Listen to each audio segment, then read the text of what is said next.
kids today, so desensitized by movies and television. Welcome to the MTG podcast. I'd like to have a calm discussion on this topic. You think we can manage that? Where we discuss the latest in movies, TV, and games. Guys, I'm bringing the party to you. We're your hosts, Luke, Jordan, and Joe. I see him up ahead. Let's rock and roll.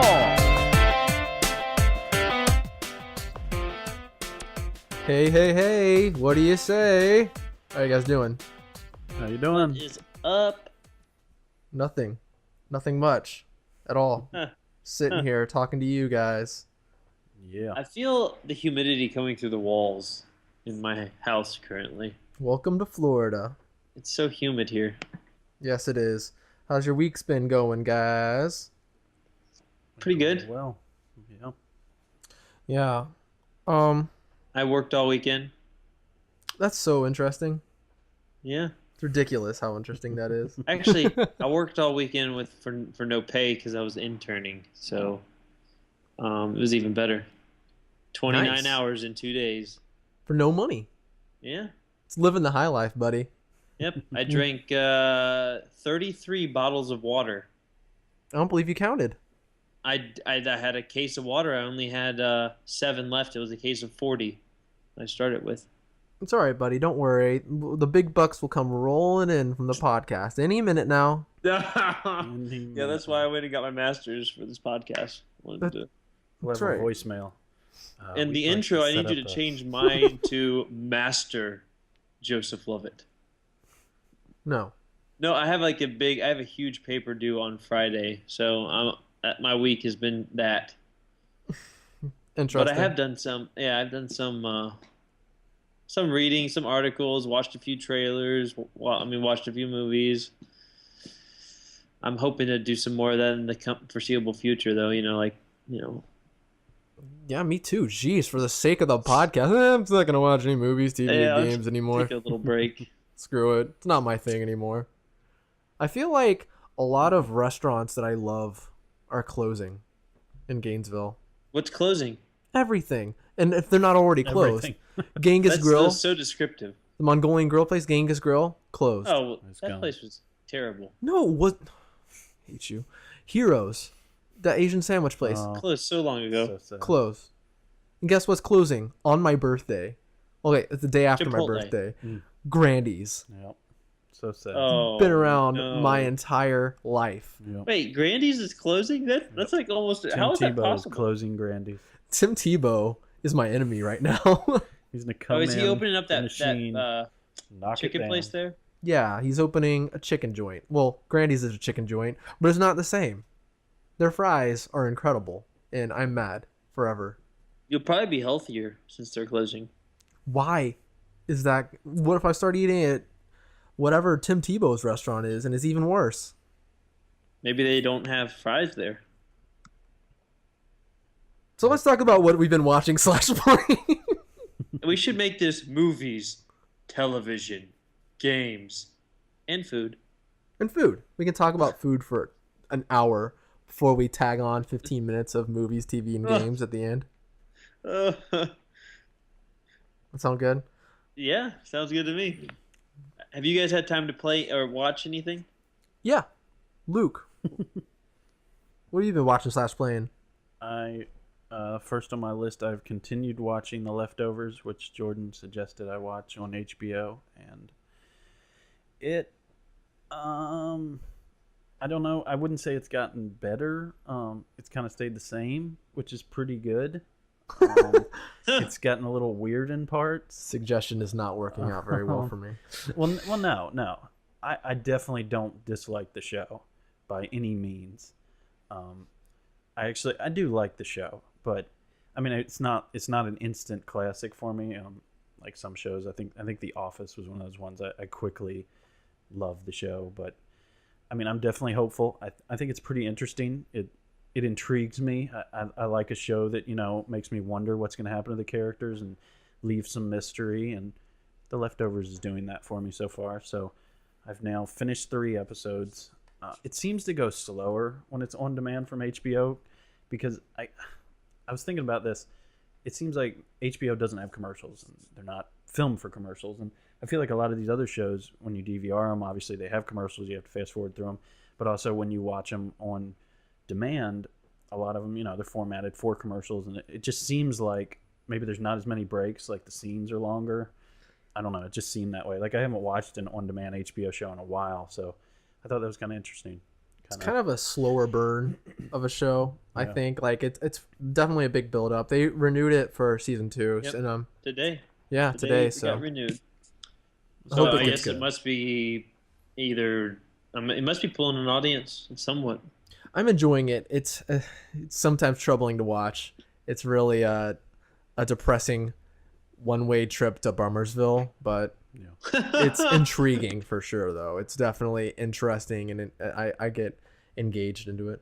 It's funny, like they use some of the tactics from other movies. Like you're like, oh, that's gonna happen, and then something good's gonna happen. Pretty much the opposite happens in this show.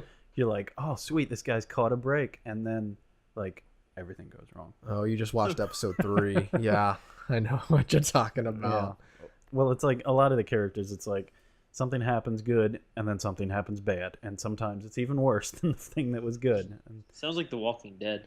but I mean, it's kind of original. So Have you seen some of the Lostisms in it? Because Damon Lindelof is one of the head writers, so you can definitely feel the styling, yeah, for sure. similar ways of filming, and some flashbacks, and yeah. Yeah, What characterization. about Flash Forward similar. yet? Have they gotten to that? Flash sideways.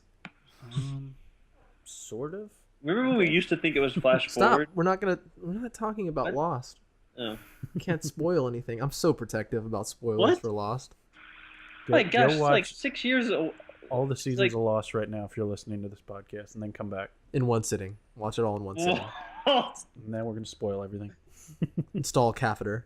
Just watch it all immediately. It's worth it. You'll enjoy it. What else you been watching / playing? Went to the premiere of TMNT, Teenage Mutant Ninja Turtles, not to be confused with TMNT from 2007. And we just recorded an hour spoiler cast with our friend Carrie, and so go listen to that now to get a more in-depth view of the movie and what we liked, didn't like, and what we thought about it. And I also got to go to our lovely $2 theater that we have here in Gainesville to be able to watch movies that are not new but have been out for a few months. They come to our $2 theater. I got to see Neighbors, which was a pretty funny movie. Same guys that did This Is the End and have done a lot of those styled comedies. I can't think of them right now. I probably should have opened the IMDb page before I started saying this. But James Franco, those kind of guys, they're all kind of a team that does these style movies. And so, yeah, funny movie. Worth a good see in a $2 theater, or, if you're up for a rental.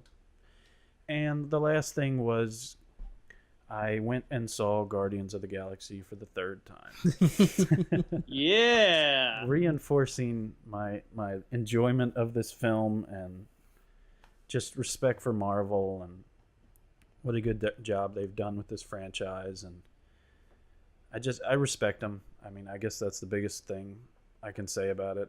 They've done such a good job of bringing this team of people together, all these different directors that have directed these different movies in the same universe. And James Gunn came in and did a great job. And Heck yeah. it's a movie that really gets you excited.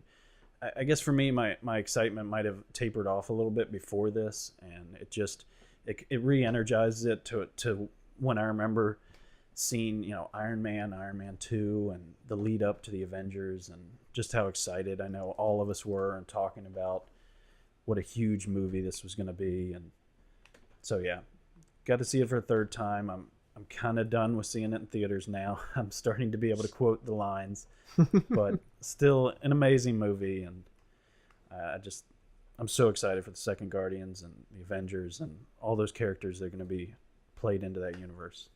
Heck yeah. I mean, I've seen it twice, and I think for me that's a sweet spot when it comes to seeing a movie in theaters. Twice is good. I as you get older, I think you want a little bit more of a separation but between viewings and times where you see a movie. So yeah, I My think viewings usually depend on my friends and family. So, usually second or third weekend, if it's like a really, really good movie like this one, I'm probably going to see this weekend with my brother-in-laws. I think I've actually gotten them excited enough where they're going to branch out. They're huge critics / skeptics about it because of the alien features, and I think that they're going to be surprised by how awesome it is. how many times will that make for you, Joe? That'll be a third. Third? Cool, yeah. I only done twice. I had no time to see it this weekend, or I probably would have. I would. I mean, I liked it a lot, so I'm glad that Luke saw it 3 times. Our friend Barnett had not seen it and had heard rave reviews, and he wrote me into the third time. Not that I'm complaining, but that is also the main reason I saw it. Yeah. Yeah. Well, that's what I'm saying. Friends and family, that know that you've seen it, or you go with them because you want to support the movie, and You it's want a to good encourage movie to them see in like it. theaters. Yeah, and it's a good Please movie to like see in this. theaters. Good grief. And this being It's a said, I pro- saw Avengers 3 times and Dark Knight Rises 3 times, and I saw Spider-Man 2 when it came out in 2004 like 5 times in theaters. Okay, I was obsessed. I saw, or actually, Luke might have been involved in this too. We saw Mr. and Mrs. Smith so many times in theaters. Oh my gosh, I might have seen really? that 5. That was I a might have good seen one. that 5 times in theaters. Oh, That's how It's a much of a classic. Brad Pitt fan I was. I didn't get into it that much. But Joe, what you been watching / playing, boy? I've been watching Man of Steel. I watched again the other night. Watch by yourself? What? By yourself? Yeah. Well, Corey was doing some work, and she watched it, and she made a comment like halfway through it. She's like, "Wow, he's like a perfect Superman." Was her comment. Now she's seen it before, of course, and I've seen it a few times. And it's one of those movies. I think I talked about it with both of you back when it came out. It kind of grew on me. The first time I saw it, I was like, I had kind of mixed reviews. I was right there at probably like an 8, 7.5, 8. But last night, I really enjoyed watching it. Like, I really enjoyed it. I don't know what it was, but it was a cool movie to see. It was cool to see what they were able to do with Superman, like how the fights were, like how everything was. I really enjoyed it. I repeat that I'm a little skeptic about some of the writing in it, but without spoiling anything, that's as much as I'll say. I've also, over the past actually couple weeks, I've viewed the old Star Trek movies, 3, 4, 5, and 6. Oh my gosh. I know, and not at one sitting, and like it usually takes me about 3 sittings to watch a movie. And what's funny is like I watched a Star Trek show was in the 60s, right? So you had the same guys, the same crew of the Enterprise came back and did these movies. They did. I think they did a total of close to 8 movies, I think. And they are just. It's 30 years later, and they are just so old. It's not even funny. What? They look so old. You need to go watch, especially Star Trek 3, and you're like, I was blown away at how old William Shatner was. I was blown away at how old everybody looked in general. I mean, Is that one it's the just crazy. Search for Spock? Yeah, the Search for Spock was that one. I think that the Voyage Home, the Final Frontier, and Undiscovered Country. I think those were the ones that I had kind of seen or whatever. And like just all of the characters, it's cool to see that they stuck together. I really like that aspect of it.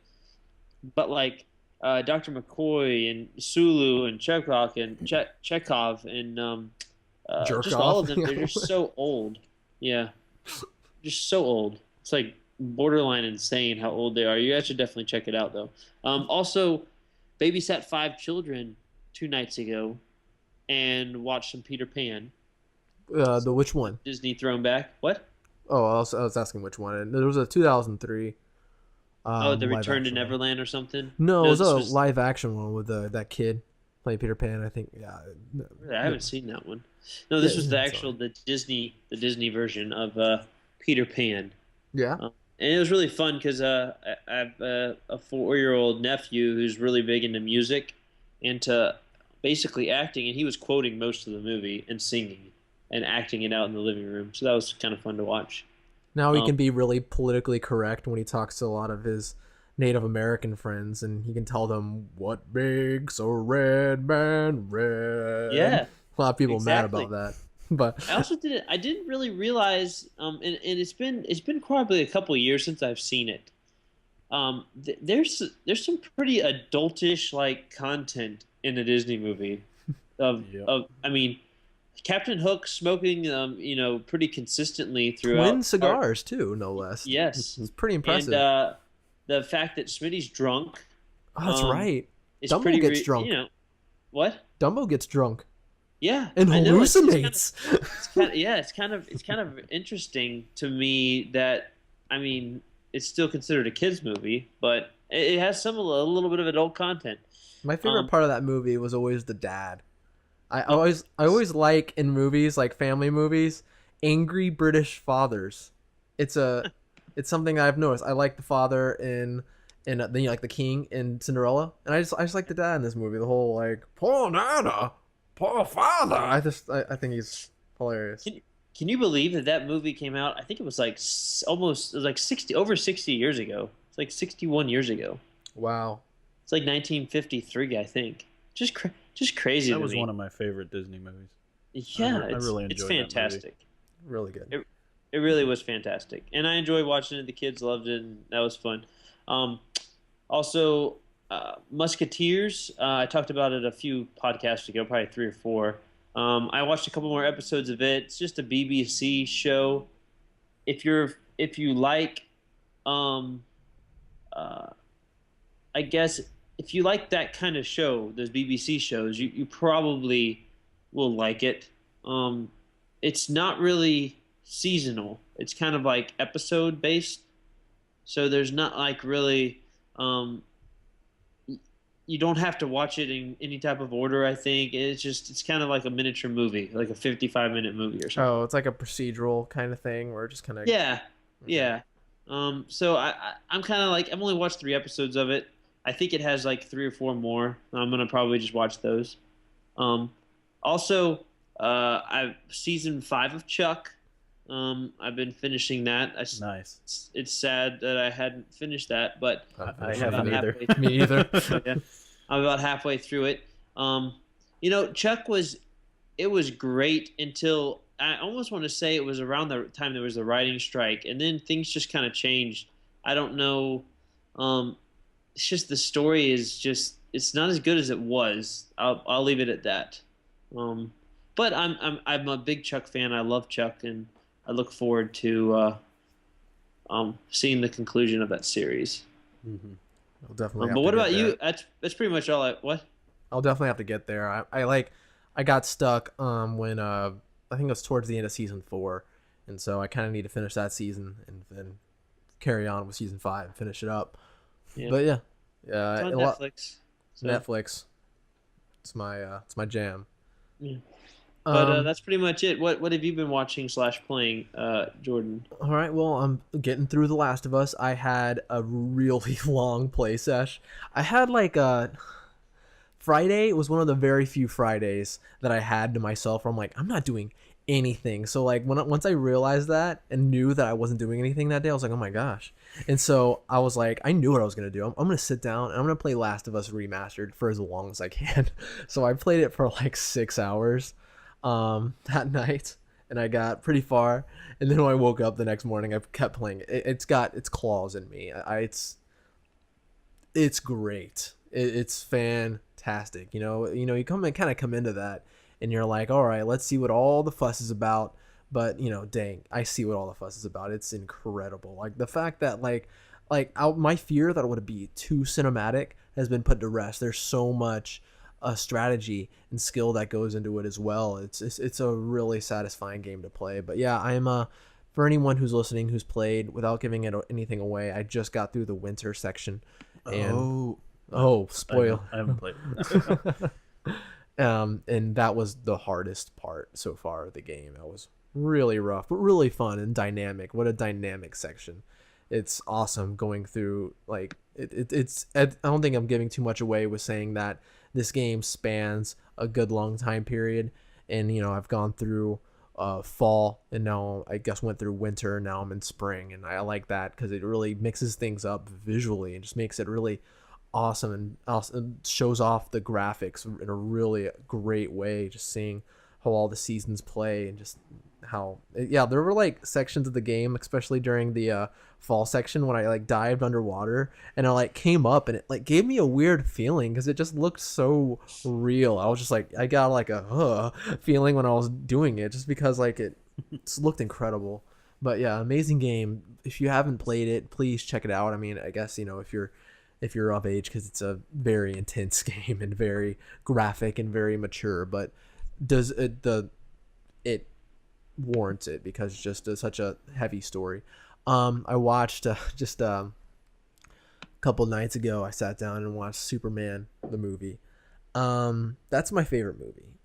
It's something I've come to terms with, and it's one of those movies that it has flaws. It's not a perfect movie, but it just hits me in an emotional place every time I see it. It's just this. It covers so many spectrums for me, because for me the movie is part sci-fi, part superhero movie, and part fairy tale. Like, that's weird to say, but there's something about that movie that feels like a fairy tale, which is funny because when it is brought up, it's in a line between Superman and Lois where he said, like, oh, Clark says you're like not real, like a fairy tale, like Peter Pan or something like that, and he says that I'm no fairy tale, and I'm like, wow, that part feels like so much like straight out of something like Peter Pan. It's like it gives me goosebumps, and like the first half of the movie, the first part when it's in Krypton and when it's on Smallville and him growing up and him losing like his dad, it really hits me. Just like the way the it's all handled, it's just beautiful. It has one of my favorite shots in film history where it pans off of Martha Kent and Clark Kent standing there when he tells her that he has to leave, and the pans off and you see all the crops, and it's just so beautiful. The music, it's just amazing movie. I love it, even if it's just one of those movies where it might not be the best movie that I love, but it's definitely my favorite. Lastly, really, I've never seen this movie, but it's one of my girlfriend's favorite movies, and I ended up buying it because it's one of those movies that you're pretty sure you're gonna like on some level. Those movies you haven't seen that you're like, yeah, I'm probably gonna really like this movie on some level. And so I went ahead and bought it on Blu-ray, Schindler's List, and I knew it was a long movie. It's like 3 hours and 15 minutes, so I sat down and watched it Sunday afternoon, and yeah, it's incredible. It's not an easy movie to watch. The subject matter, obviously, it's never even really easy to talk about when it comes to stuff like that, but it's not a movie you enjoy as much as it's a movie that you endure, and it challenges you like through that endurance run that you have watching it. It's a very powerful and very important movie, and I don't think I could say really anything about it that hasn't already been said. But if you haven't watched it, watch it. It's impactful, but it's not also not for the faint of heart. But it shouldn't be. It shouldn't be. That it's a hard movie.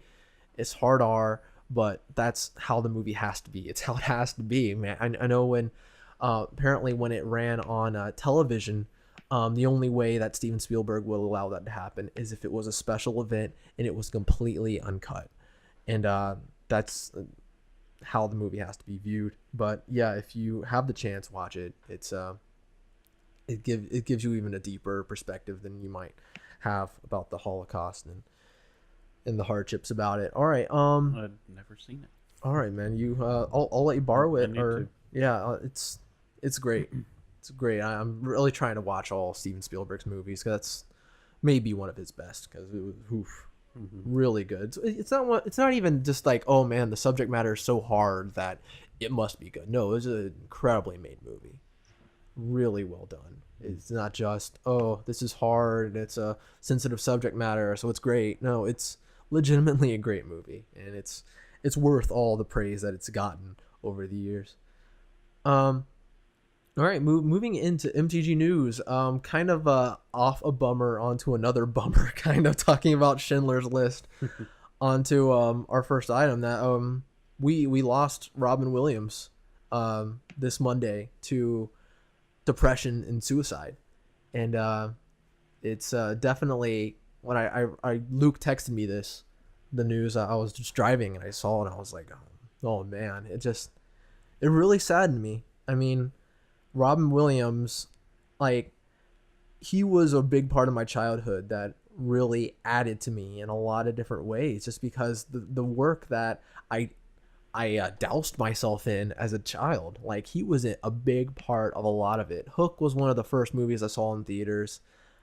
Peter Pan was probably one of the movies I've watched the most aside from a Goofy movie. But, and like, even as a kid, like, I knew, like, you don't really pay attention as a kid to who's voice acting a character, but when I was a kid, I knew it was Robin Williams. It was one of those few exceptions. I mean, he put so much into his work. I mean, I'm not too surprised, but it's one of those things everyone talked about was Robin Williams who played that role, and he put so much heart and so much of himself into his roles in a way where it was both hilarious and heartwarming. It's just a really great actor, and yeah, he'll be missed, and it was really, really sad. Definitely really sad. Yeah, very sad. For me, like, I'd say just to make this not too long, but like one of the biggest reasons that I was sad about it was obviously because of his work, like Jordan said. But for me, probably it's close to one of my favorite movies. Probably my favorite comedy is Mrs. Doubtfire, and I've seen that movie at least 20 times. When we were younger, we didn't have cable, as I've said over and over again, and we had limited things we were able to watch out there, and so we had VHS movies, and we had Mrs. Doubtfire, and that was one of the few movies that my mom was okay with us watching that was, a more adult comedy movie, and we watched it until the tape was not working anymore. we knew, like, at the end when she's like cutting up like carrots, it starts messing up. And so yeah, I've watched that movie so many times. I love that movie, and what completely made that movie was Robin Williams' character. And I mean, it was just basically him doing things. Like, that was that whole movie. It was just him. They basically wrote a script for Robin Williams, and he acted it out, and they put other characters in there who were fine, but it was all him. And yeah, excellent movie, and I really enjoyed Dead Poet Society. It's another one of my most liked movies, and so yeah, very sad. Yeah, and it's funny, like, when I watched Schindler's List on Sunday, I actually told Amber this funny fact about it, that like when they were filming that movie on the set of Schindler's List, Steven Spielberg, obviously a friend of Robin Williams, because they worked together on Hook, he would call up Robin Williams and put him on speakerphone to cheer up the cast. And I made like the kind of the slight joke, during watching Schindler's List. I'm like, man, I wish you'd call me right now. Oh my gosh. But yeah, interesting timing. But yeah, our prayers are with his family. It's definitely a hard thing. Okay, moving on. Let's move on to lighter news. Much lighter news, actually. That there's been a weird, funny thing going on with Zack Snyder and J.J. Abrams, where they're tweeting each other back and forth mashups between the movies that they're working on. It started with Zack Snyder. He tweeted J.J. Abrams' picture that they messed with Henry Cavill as a Superman, but in a Jedi cloak with a red lightsaber. Really awesome picture. You should look it up if you haven't seen it. And he also tweeted him another one of it's like a model, it's like a toy of Batman, but it's shot in a way, filmed in a way where it's like supposed to look real, where he's with R2-D2. And J.J. Abrams actually responded with a picture that he probably put a lot of work into editing, with it's like our C-3PO sitting on top of a structure looking out into the city. I know, we're looking at it right now. So good. And like, he has like a cape funny on. Like, the and they're C3P Crusader, I think is what he said. yeah, That's incredible. really cool. And there's like the Rebel Alliance shooting up into the air like the bat signal. It's really funny, and it's just not really news, but just a really cool thing that's going on in social media. That's something that social media allows for this funny camaraderie between two filmmakers, which I don't really think of in the same category, really. Zack Snyder and J.J. Abrams are just so different, but it's funny that they're putting these two so separate franchises, little mashup pictures, just to make fans and probably each other smile. Yeah, what's great publicity. Let's see, what do we have next in that? We have some more Star Wars news, Joe? I mean, yeah, there was a picture that was from, I think it was last night, of Mark Hamill, who looks very fit. I was shocked at how fit he looked. And he had the whole Obi-Wan Kenobi from the episode 1, 2, and 3 look, like with that goatee, facial hair that Ewan McGregor kind of had going. He looked almost like an older Ewan McGregor. That's what he kind of looked like. But I was kind of shocked. It was tweeted, I think, from his account, and it has like him. He has something on his shoulder, some kind of little tiny animal thing, and then he's standing in front of, I think it's a studio, like it has episode 7 on the marquee. But he looks really fit. He looks good. In recent months, he just looks so unhealthy. I've always been like, I'm afraid that he's going to have a heart attack on the set or something. Or break his leg on the Millennium Falcon. Yes, trip over the remote to the TV or something. And but no, he looks like he's in fairly good shape. And I'm pretty happy about that. For whatever reason, it kind of was like, oh, cool, a fit Mark Hamill. That's awesome. Luke's fit. So maybe he's going to have a major role in this next movie. He's looking a lot like Obi-Wan, which is really cool. I mean, that makes sense to put him in like he's the master now. He's the old wise teacher. Oh yeah. It does look cool. I'm kind of getting excited for the first time in forever. No pun intended. That's not a pun. You're just referencing Frozen. Oh well. That's because I saw that Frozen remake of the. Did you guys watch that? I think I sent it to you guys. Yeah, I watched a little bit of Luke. There's a 50 Shades of Grey Frozen mashup thing. It's pretty funny. I thought it did a good funny. job. It's ridiculous. But anyways, I'm getting a little excited.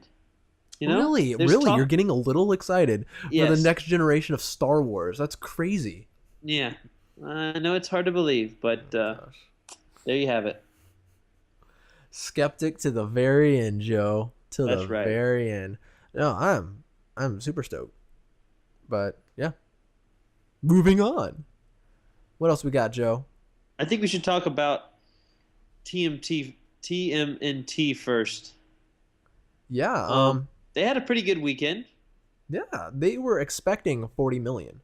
That was their generous projections, what they thought. They thought, all right, at most 40 million. Dang. Yeah. 65 is a good weekend. However, here's one thing. Typically, kids-friendly movies are heavy in the beginning. They first weekend and week really front load it for whatever reason. Well, it depends. I mean, I think a lot of kids also want to, they're like really big on repeat viewings, like huge. I mean, so I guess that means how did the kids feel about TMNT? I guess that's another matter altogether, but yeah, I mean, I guess we'll see. But just the opening alone Yeah, just that opening day basically cemented the sequel into existence. 2016. Yeah, they've already pretty much got a date picked out and everything. Yeah, I mean, we'll definitely have to watch. We'll have to watch that one. It's kind of interesting. I think there's never been 2 movies in August open as high as Guardians of the Galaxy opened and TMNT opened. Pretty crazy. This has been a big summer. Yeah. And show.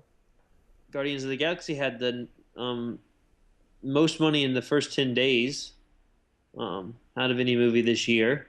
And it has the most money for a Tuesday, Wednesday, and Thursday this past week. So I'm pretty excited. I've been seeing that. It's past the bottom half of the Marvel Cinematic Universe in domestic box office. So good for it. Good for it. But it brings up our next. This is kind of flowing really well. I think that's why I might have jumped to that first. It brings us to the next bit of Marvel news with this thing called the Inhumans, which I, of course, have no idea what it is. I don't know, Jordan. Are you familiar with the Inhumans? Sorry, guys, I'm gonna have to fail you on this one. I do know there's been a few skepticizing about what they're going to do with these new superpowered beings, bringing Quicksilver and Scarlet Witch in, because they cannot use, they can't use mutant. They can't even use the term. They can't reference Magneto. They can't do any of that.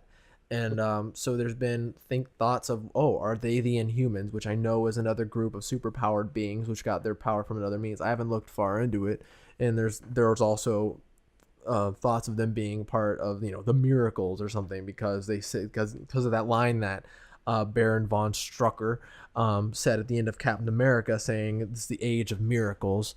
So I don't know what have you noticed? What's talk's been going on now?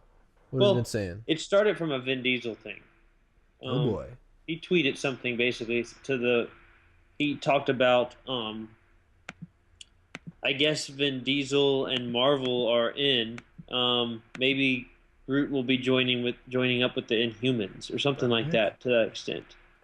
I don't know. It's just interesting. And now there's like a picture, of course, of like these strange looking superheroes, floating around, and the problem that I see with it is, I don't want them to make the mistake of thinking, okay, Guardians of the Galaxy was kind of out in left field, like it was way out there. It was a reach. It was a risk. It was a big risk that they took doing that. And I don't know if it's a wise move to implement something completely like this. Evidently, there's a script that's already kind of that Marvel likes, and that they're going through some, like, I guess, testing for it.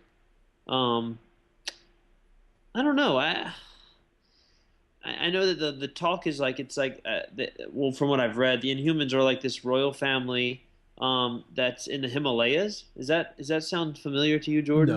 No. Is this like super nerdy from this article that I read? No, it's just foreign from the things that I've read and things that I've watched. So I'm just not familiar with it. Yeah, it was IGN reporting is what I read it off of.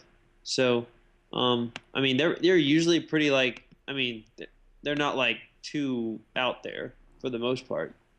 Well, I don't know. It would just be kind of like I think we're talking about like 2020. I think we're talking about way down the road. Oh my gosh, we're gonna be so much older then. Yeah, we might not like superheroes anymore. The world might end at that point. I don't know. Whatever. I just think it's funny. I just think it's funny that this is all started. It all snowballed from a Vin Diesel Facebook message or tweet. That's basically how it all came about. I feel like Vin Diesel likes to hype some things before there's actually something concrete to hype sometimes. Yeah. I probably read the script and then got on Facebook. Probably. He's probably Marvel's like Kevin Feige's like X-Nay Vinny. Whatever. I just do whatever Marvel wants me to do at this point. Okay, let me just play a little bit of devil's advocate here with you guys. We have friends who are starring on certain shows, and they can't talk about them. Now, I know that not every movie or every concept is like that, but I would be shocked if Marvel didn't have their fingers in something like this. You know what I mean? Like, I'm not saying that they're like Vin Diesel's a puppet and he has strings, and Kevin is playing him like a Pinocchio here, and Groot do this, Groot do that kind of thing. It probably really depends on what character they're playing. If it's a character that they don't want people to know that it's going to come in, they don't want them talking. But if it's just like, Groot's going to be in this movie, then it may not be as big of a deal. Kind of like Mark Hamill. It's like he's in the movie. I mean, everybody knows that. Right. I feel I like don't know. I thought it'd be interesting to talk about it, and I didn't know, Jordan, that you didn't really know much about the Inhumans. surprise. Sorry to let you down, buddy. It's not. No, it's awesome. Yeah, I'm actually like I'm patting myself on the back here. I feel Good job, buddy. Like, I feel like Kevin Feige and the rest of the team at Marvel Studios, they've looked at every single property that they own, and they're looking at it all and saying like, all right, well, how can we fit it together? I mean, I applaud them for that. I mean, I hope that, they continue on the path they have of just well thought out and well thought out universe. So whatever. I just do what they want me to do at this point. I'm their slave. I signed a contract with Marvel Studios. I see their movies, and if I see them multiple times, and if I miss one, unless they suck, Vin Diesel will show up to my house with a machete and chop my head off. oh jeez. Well, that takes us to our next bit of Marvel news. I guess Avengers wrapped, or at least Josh Whedon said, "What am I going to do with my life?" kind of thing. Start working on the next one. I guess That so, comes right? out in 2018 or whatever. Gonna make you billions. Yeah. It's funny that it comes out in May. They've already wrapped production. That just goes to show you how much post production Yeah. is probably going to be occurring. Absolutely. Like this, it takes just a few months, where the post production could take a year change. Yeah. It's especially for an effects heavy movie like that, and for Batman v Superman, it's takes ages in post production. It's a Yeah, funny. well, that's Star Wars is, still a ways off, and I think from what I've heard, production is nearly complete. Now, there's some stuff they're gonna have to kind of redo because of the Harrison Ford fiasco, but CGI Harrison Ford. which evidently he's ahead of schedule, and I saw a picture of him stepping out of a helicopter or something with a boot on. Did he have a animatronic leg? No, but that would have been They're hilarious. just gonna coat it in green and take it out of the movie. Exactly. That'd be so Give funny. him a robotic foot. They should write it into the movie and him seriously hurt himself They could, in the story. A serious part, he just trips. In the same way too. Like My ankle. exactly. I'm too old for this. like Luke, he gets that robotic hand after he gets it cut off. Exactly. Same idea. Oh, that's hilarious. Now, a podcast wouldn't be complete without a little bit of DC or more DC news. No, it wouldn't. Aquaman. Evidently, there's 2 scripts being written for 2 different stories of Aquaman.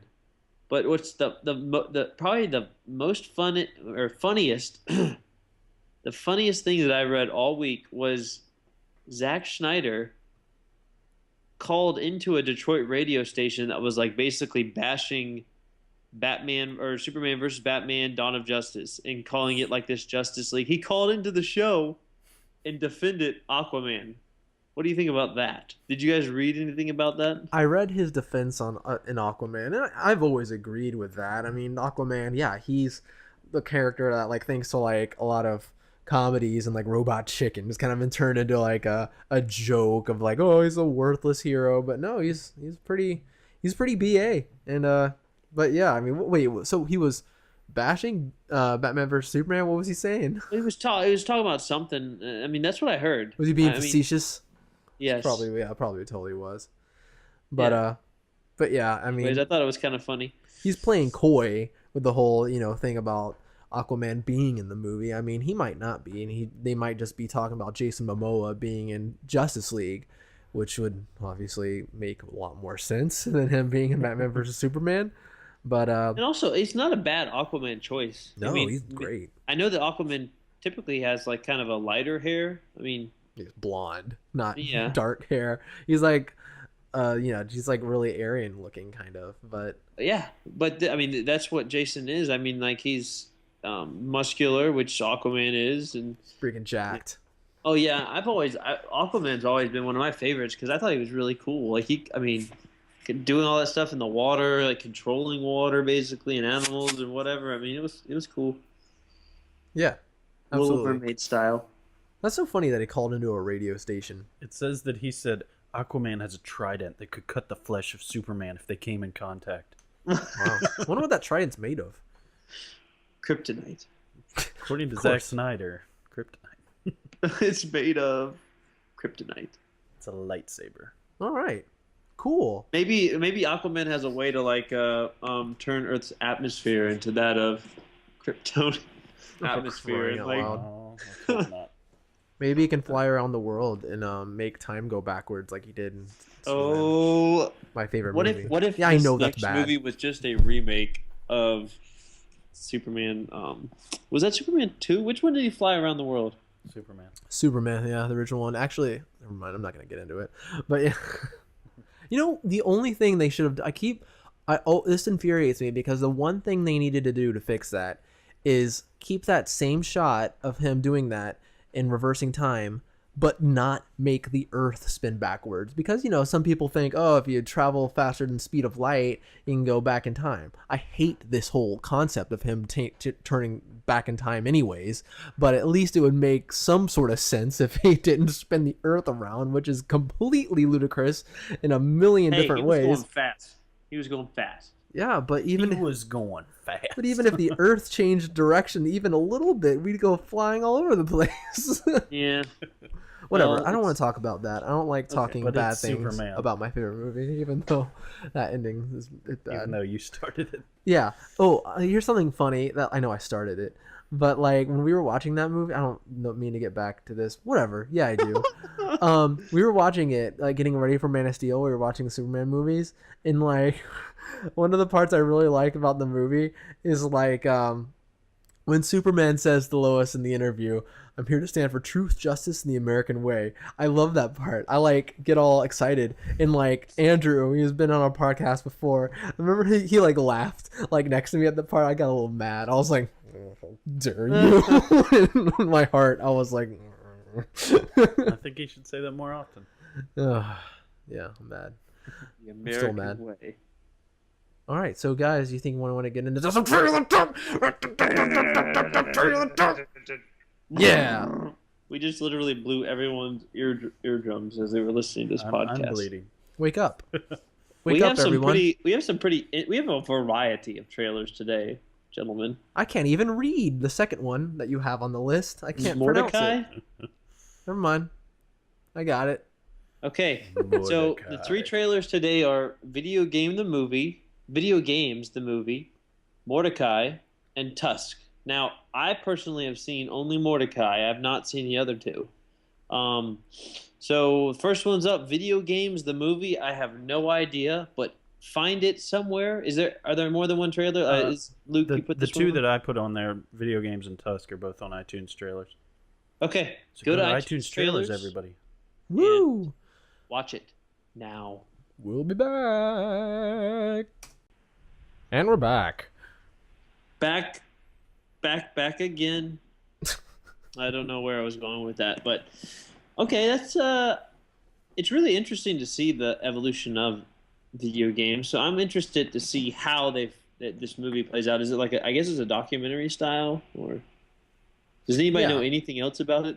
Yeah, it seems like just a retrospective on, you know, that's from what it looks like at the start of video games to up to where we are now. I think it seemed like to me like it was also a lot about the culture of video games and like what kind of a culture it's developed. Like it's kind of become like more than just an industry. It's become like a whole separate like culture of people who play video games. There's like the people who don't play video games, and then there's those who do. Like they can talk together. It's kind of like sports. Like guys who really love football and sports, like they can sit down and have a conversation like immediately about like what's been going on in the NFL or something, and that's very similar in video games. Like if and even then you can break it down even more, like the first person shooter people and the fighter people and then the Nintendo fans, and you can really break it down into subcultures, and that it got me really excited because I love like seeing anything that has to do. I love movies, so then when you put like things that I'm really excited about, which is like almost any video game, and then you put them together, like it's gonna draw me in. It may end up being a terrible, worthless movie, but it got me excited. Yeah, I mean, like, I eat that crap up. Like, the video game industry fascinates me because nothing more in my life. I mean, like, sit 5-year-old Jordan down next to 26-year-old Jordan, and after playing the video games that I played as a 5-year-old, just seeing the games that I'm playing now, my head would explode Seriously. off my body. You can't say that with movies. I mean, obviously, we'd be very impressed if 5-year-old Jordan saw some of the movies that are out now. I'd be like, oh my gosh, this is amazing. Yeah. But I wasn't like a lot of the stuff that is happening now in games, like just that jump. It was incomprehensible for me as a child, and like just discuss like just that entire history, which I was alive for most of. It's something incredible and something really interesting and cool. So Well, yeah, I'll definitely want to watch it. I would say though that if you hadn't grown up though watching the movies that you watched, I think that growing up now watching the movies that you watch now, you wouldn't have appreciated probably the movies of the past as much. That's what I get. I can't believe how horrible CGI and any type of graphic work used to look, and how beautiful it tends to look now. Like, CGI changed everything. Yes, CGI and all the Computers computer graphicing changed the way that everything is done. There's, in video games, it's kind of the same thing. I can't believe that people made millions of dollars off of the simple concept of someone shooting a gun from a ship and killing little tiny things that fell from the top or whatever. And so I might give it a shot. But I'm not. You guys are more of the hardcore gamers. I'm kind of a. Can you imagine though, Joe, how fascinating that would be when you're that age, like, being able to interact with something on the TV. Like, it's something we do all the time, every day, constantly now these days. But then it was crazy. Like, you didn't do that. You changed your channel. That's about as interactive as it got. You're playing Super Mario, and then somebody sits down and says, "Here, play Uncharted." Gosh, like seriously, I would have. It would blow your mind. Yeah, I would have. My head would have spun around my entire body like The Exorcist if that happened. Such a cool retrospective thing to look at. Yeah, really cool. Right. Video games, I the love that movie. stuff. Check it out or don't, I guess. Next up is a Inspiring. movie that comes out on my birthday. Yay! Mordecai. It's very interesting. It's got Johnny Depp and Gwyneth Paltrow and Ewan McGregor and Jeff Goldblum and Olivia Munn. It's got quite a few people in it. All-star cast. Yes, so go Mordecai. Check it out. It's on iTunes trailers as well. Do it. And we're back. Pretty funny. Yeah, I haven't. It's been a while since I really, really liked a Johnny Depp movie. Me too. Me too. So I'm kind of like, in between, but it looks like it could be very interesting. It reminded me of Peter Sellers and the Pink Yeah. Panther. Mixed with a little bit of James Bondish. It definitely had some of that. It also had some James Bondish and bondage. It had some James Bondage. Yikes! What kind of movie It is had this? some James Bondage in it. It looks like a So serious, I definitely will probably funny check movie. it out. Definitely check it out. Yeah, I mean, I like him in comedies a lot. Usually, I mean, I don't like him a lot, but usually I get interested when he's in a comedy. I don't know, like it looks a little bit different from what he usually plays, I guess. I mean, he's always some kooky character. I want to say, because I think that's who he is. when are we gonna see him play just like an average Joe? It's just You mean like Edward Scissorhand? Oh wait, you mean like Charlie and the Chuck? You mean like Dark Shot? You mean, well, I guess Dark Shadows. what's he? Gilbert Grape. That's as normal as he gets. Yeah, that's true. Yeah. It's as normal as it gets for him. Actually, Sweeney Todd, the Demon Barber of Fleet Street, he wasn't very Yeah, he was perfectly normal in that. He was slicing people's throats as a demon barber and singing Yeah, while doing so. I guess so. Enjoying it. They were making Nothing else. people pies. Yeah, people pies. Nothing else. No, They here. they were just shepherd's pie, sort of, with actual shepherd. Good movie. Last trailer, actually, Jared suggested that we watch it. I actually didn't get around to watching it when he suggested to watch it a couple weeks ago when he was on. So it's called Tusk, and it is on iTunes trailers as well. So why don't you go watch that Why don't and come back? Okay. And we're back. Wow. Trying to mix it up. So I yeah, guess so. It's a podcasting movie, guys. Oh, right? that's hey guys, let's go to Canada to interview a creeper in his house and get drugged. It's a cautionary tale. To defend this, I put it in because it was weird. Yeah, no, it was Said, something. wow, this is super freaky. That was definitely something weird. So, I feel like it's gonna take a dark turn.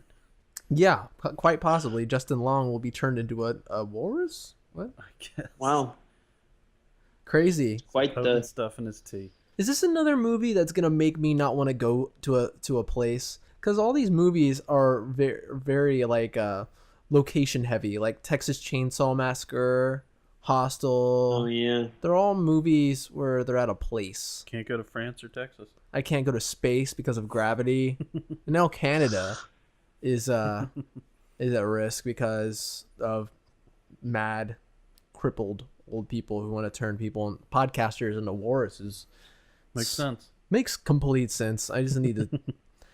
If my travel future is at risk because of these movies. I thought Kevin Smith usually did like comedies. Did you ever see Red State? Oh yeah, I guess. Signs of things to come. Yeah, and Oh, so dear. yeah, he's really into like podcasting and like encouraging podcasters. So thank you for that, Kevin Smith. Yeah, cool. But I guess that ends our movie news. Unless anybody has anything to add, Or we'll trailer move talk. directly into. Oh yeah. Well, trailer talk is like a segment of movie news, right? yeah, I would think so. I mean, unless we see a trailer for a game or a TV show Or that we wanna television. throw in, so- Well, speaking of trailers for TV show, I watched a trailer for a TV show recently, and I'm kind of excited about it. do tell. And I put it in the television news section. It's the History Channel Oh boy, is doing a 2-night special on Houdini, like a Houdini movie. And guess who's playing Houdini? who Adrian Brody. really? Yeah, it actually That makes looks sense. like it could be pretty interesting. Like, it almost might be worth a trailer watch. You think so? You guys want to do it? You know what? Why the heck not? Ooh. All right, go to. Extended trailer talk. Extended trailer talk. I think it's on. It is online. Bonus level. I'm not sure of exactly where IMDb would probably be the best place to go. I think it's on the homepage still. All right, and we're off to see the Houdini trailer. We'll be back. And we're back. Well, I'm in. I mean, I'm interested in magicians. It's a two-night thing too, so it's not like a season. It's just like I guess a made-for-TV movie event or whatever, special, whatever you want to call it. That will end with a punch. Pun intended. Wow, that's The spoiler. interesting. But it looks like it could be kind of cool. I've always been fascinated with Houdini and his tricks. Them their tricks. It is trickiness. He's so tricky. Yeah, he's a sneaky. trickster. He's a sneaky little guy. Sneaky guy. And it looks like Adrian Brody's going to have his shirt off a lot, so I'm pretty excited He's about in that really too. good shape. Yeah, he's in good shape. What are his He fat looks a lot better. percentages? What was that movie? Well, he was in Predator. He was like pretty muscled up from Predator. Yeah, I know. What He has he had, been in recently though? He's kind of fallen off the I wouldn't say the wagon, but The wagon. He's an alcoholic. no, King Kong. he's definitely hasn't been in much lately. You know what I mean? Like, Wow, he's I got haven't- a lot of things coming up. oh really? Yeah, 1, 2, 3, 4, 5 movies Oh wow. between this year and next year. Wonder if they're gonna So be he's- like big ones. Oh, the Grand Budapest Hotel. That was his last movie. Right. I saw him in that. It's funny. Midnight in Paris. Midnight in Paris. Yeah, he played a small role in that. That's all right. He's been in some stuff here and there. Yeah. All right. Yeah, I'll watch it. Let's watch it. Let's do it. Moving on. Next piece of television news. Arrested Development Season 5 is officially happening. What? What? What? Sweet. I just said what? Yeah. Season 4 wasn't received too well. I mean, it kind of came and went, and people watched it and were like, yeah, that was good. It's one of those things. It just it separated the cast a lot, which I think one of the things that people liked a lot about the show is it's very much an ensemble comedy.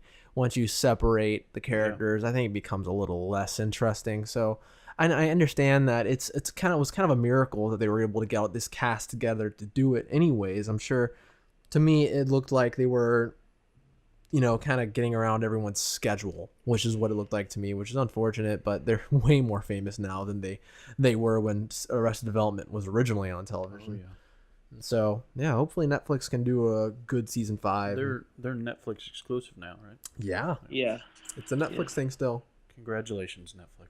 Congrats. You're on a roll. Speaking of Netflix exclusives, I saw House of Cards on sale on DVD.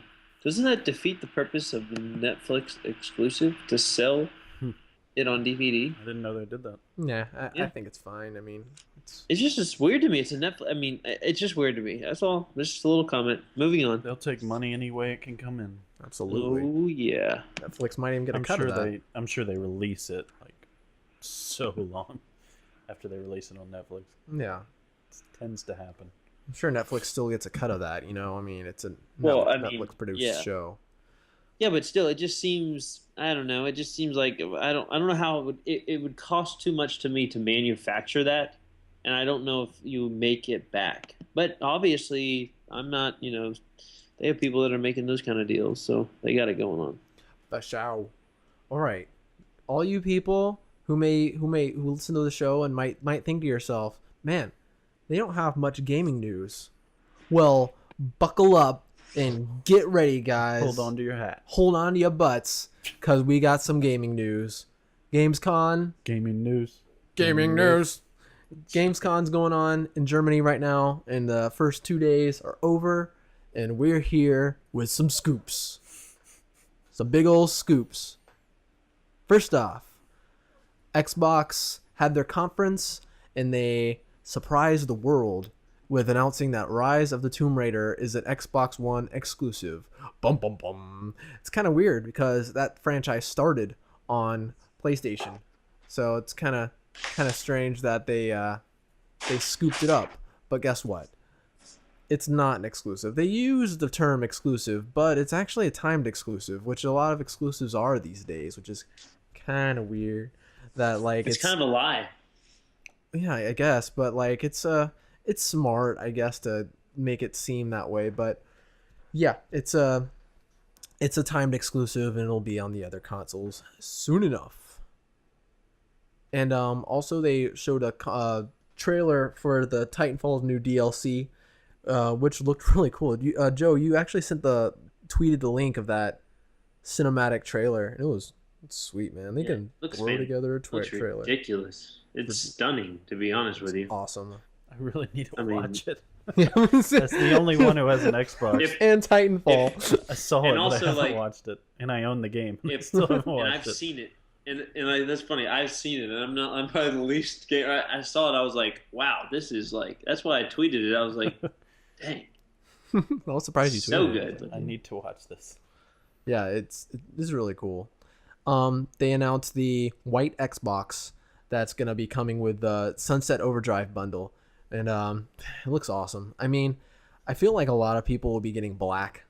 I mean, I having the option's nice, but I feel like a lot of people just have black hardware. Like their Blu-ray player's black, their TV's black. A lot of times their entertainment center's black, so they kind of want it all to match. I mean, if I were to get an Xbox One, I'll just get the black version because my Wii U and my PS4 and my PS3 are black. So it's like, I think those special edition ones are pretty cool, but I agree.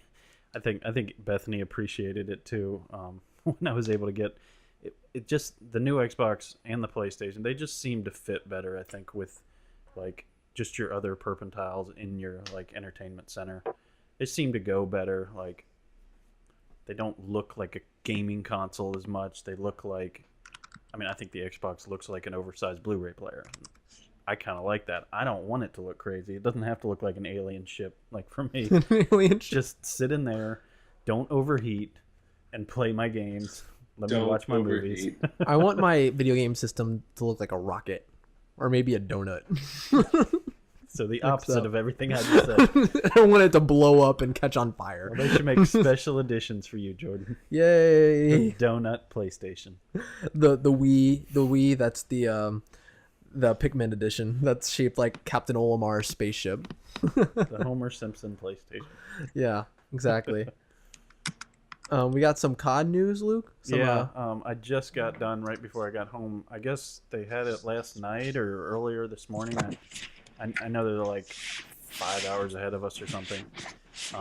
Call of Duty had their official worldwide reveal for the multiplayer, and like every other reveal, it really didn't explain much. I mean, it's the first glimpse all of us Call of Duty players get of what like multiplayer will look like and what actually it'll look like behind the gun. Like, so many of the trailers that come out in the beginning are all about like the story, and like they really just completely tease you with like, ooh, there's a power shield, ooh, there's a whatever, and we have no idea what it is. They just show us some glimpse, and like usually we're just like, what the freak is that? Like, what does that even do? So this is the first glimpse, so you kind of get an idea of what it'll look like to actually play in the game. And so yeah, the main thing is that the multiplayer was revealed, and so it looks interesting. It looks like, the next evolution of Call of Duty. And it's funny that when I think it was Black Ops 2 came out, I went back and played Modern Warfare 2, and I was just blown away with the fact that it's like, wow, I cannot adjust to the old style. Like, now that they put these new things in, it's really hard to go backwards, which I think is a credit to them. They put in things that you kind of get addicted to. It's kind of like, well, I really like those other care packages in Black Ops 2 versus Modern Warfare 2. It's just it's much better. It works better, and you develop a different play style each time a new game comes out. So I think it'll be the same way with this. I have to say I'm a little more excited about the Call of Duty to come next year, because we've kind of gotten on this thing now that it's the Black Ops developer makes a game every other year, and the Ubisoft guys make a game the other years, and it's not my favorite thing. The Black Ops guy, I really didn't like Black Ops 1, but I enjoyed Black Ops 2, so I'm looking forward to Advanced Warfare. We'll see. It definitely looks like a good game. I think it'll be enjoyable. Yeah, do you think that Destiny is going to be like a really big competition for Modern Warfare this year? Just kind of like, do you think it's going to be hard to pull people away? I think so. I really do. I mean, it's one of those things I can only really speak for how I feel when I play. I really enjoyed Titanfall, but I really couldn't go away from Call of Duty. Mm-hmm. Even though it's played out, it's just, if you enjoy first-person shooters, the Call of Duty gives you what you desire in a first-person shooter. So, having said that, when I played Destiny, I wasn't jumping back to Call of Duty. I went back to it obviously because the beta ended, but really the only thing that annoyed me about Destiny was just that it was a beta and it was very limited. There were, a limited number of guns. I couldn't level up, and there were only, I think, 3 maps. But having said that, like, I really enjoyed it. I really did. I think I'm still going to be playing Call of Duty, but I think my time's going to kind of be split between Call of Duty and Destiny. I don't know. I mean, Destiny could be the next Call of Duty. I think it has definite possibilities. I don't think Bungie doesn't seem to like to do the same things that like Ubisoft and Activision are doing, which is develop a franchise that makes a ton of money and they just keep trying to take money from you. And that's fine. But if they are on board for making, game after game, maybe 2 or 3 games at least, I think they have a really good thing going. I think if they would keep evolving this, because when I was playing, I was also thinking this kind of seems like the beginning of something. It kind of seems like they could build on this universe. They could make these multiplayer and even the single player more advanced.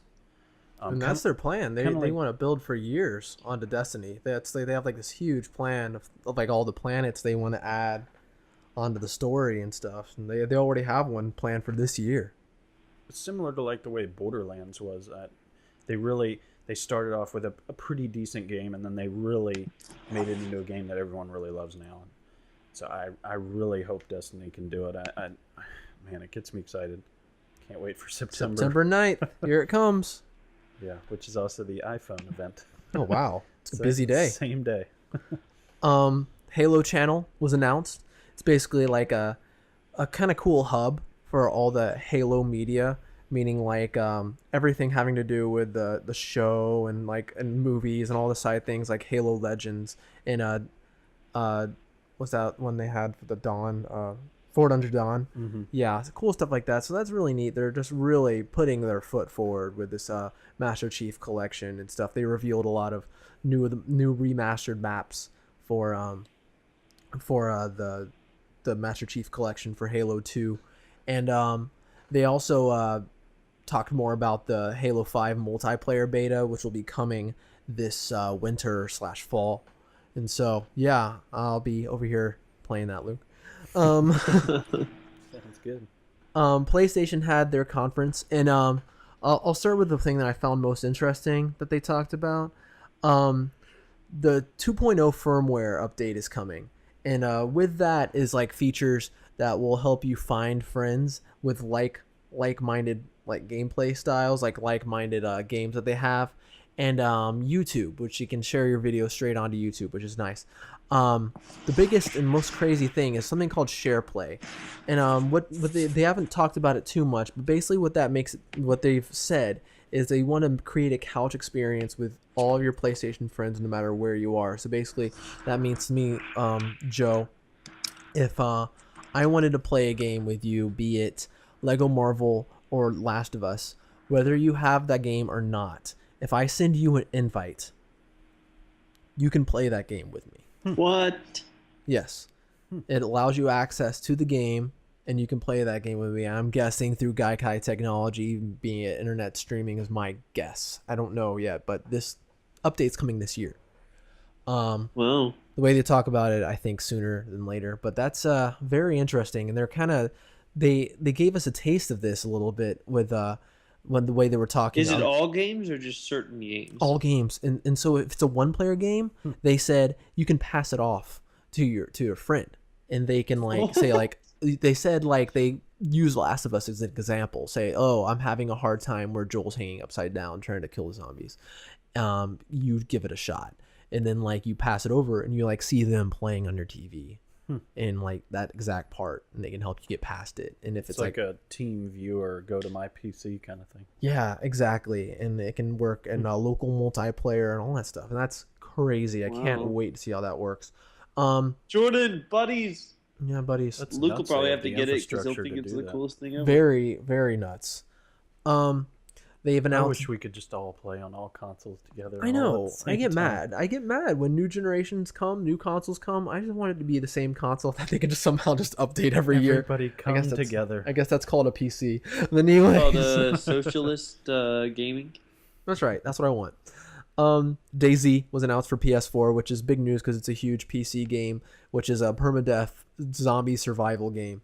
And so that's apparently coming soon, which is cool. And a new game called Wild, which is really vast, kind of indie game, but it's like one of the big publishers from Ubisoft came out and did this project, and they gave it their blessing. They're like, yeah, sure, make this game, which is something cool that Ubisoft does. But it looks crazy. It's like this big weird fantasy world, which kind of looks almost Stone Age / Native American, where there's a lot of crazy creatures where you can play like you can, I guess, inhabit any of the animals and play as them. Really ambitious looking and cool. Also, another cool note is Hideo Kojima and the maker of the Metal Gear Solid franchise and filmmaker Guillermo del Toro are teaming up to make a Silent Hills. The game's called Silent Hills. The next game of the Silent Hill franchise, and the main star, the guy doing all the mocap and voice acting as the main character, will be Norman Reedus, Daryl from The Walking Dead, which that's really cool. I'm not a Silent Hill guy. I don't really play those games very much, but you know, they haven't had a really big game in a long time, so I think that's really cool news that they're basically forming a dream team to make the next one. Guillermo del Toro, I'm sure, will make some truly horrifying monsters. But yeah, that about covers the gaming news. And I guess next we'll move to our question of the week. Question of the week. Question of the week. Question of the Unfortunately, week. because there's only one. There is only one. And it comes from Peter. And his question is, what's your favorite Pokemon? Gotta catch 'em all. Gotta catch 'em all! Favorite Pokemon? Yes. What is your favorite Pokemon, Joe? I always like Charizard because he tried to kill Ash a lot. What? You just hated Ash. Yeah, it It's was not not a that big he's your Ash favorite fan. Pokemon. You just hate No, Ash. Gosh, I didn't. I got into like I guess the Game Boy Color versions of Pokemon or whatever, but that's been so long. Yeah, I really mainly know the original 151, I guess. Yeah. Luke, favorite Pokemon? Well, being since it's been since probably 1998 since I did anything that has anything to do with Pokemon, and I can only remember the name of two Pokemons. Which two? I'm gonna agree with Joe. Charizard. What's the other one? I'm gonna Pikachu? go- Pikachu. I'm gonna go with Machamp. Machamp. He's the fighting one, right? There's Machamp. Yeah. There's Machamp and there's Machop and No. I forget. Yeah, it's the evolution of the three, right? Oh Choke, yeah, there's the three, and then there's Hitmonchan and Hitmonlee, the puncher and the, the kicker. kicking and the puncher. Yeah, I remember those guys in the old game. We used to have to pick which one do you want. You only get one. You can never get them all. I always picked It's a Hitmonlee. lie. What? I always picked Hitmonlee because he could kick. And You thought kicking was cool. better? I thought kicking was better than punching at the time, but I'm probably wrong. Was there one called Smog? Yeah, he was voiced by Benedict Cumberbatch. I'm sorry, I'm way out of touch with Pokemon. Well, honestly, I am too. I haven't played one since Pokemon Yellow. Wow. But to answer his question, my favorite Pokemon is Eevee, the cutest one of them all. But not only that, he's cool because if you give him the Water Stone, he turns into Vaporeon, the water one. And if you give him the Fire Stone, Flareon, and if you give him the Lightning Stone, Jolteon. I almost forgot. I was like, what's the electric one? So yeah, Eevee. He's really cute. Thank you, Peter, for that question. Yes. I'll talk to you about Pokemon anytime. So Joe, you got a game for me?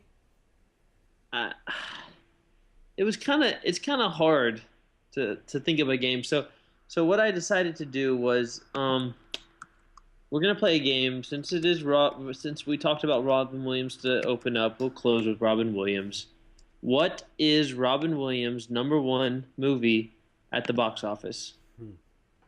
We're gonna go domestically because international would be too difficult for me to kind of figure out. Let's do worldwide. Let's do worldwide. Oh my gosh. I'll This is figure it out. tough. Or how about this? Let's make it a little bit better. Either top 5 or top 3. I'll let you get 3.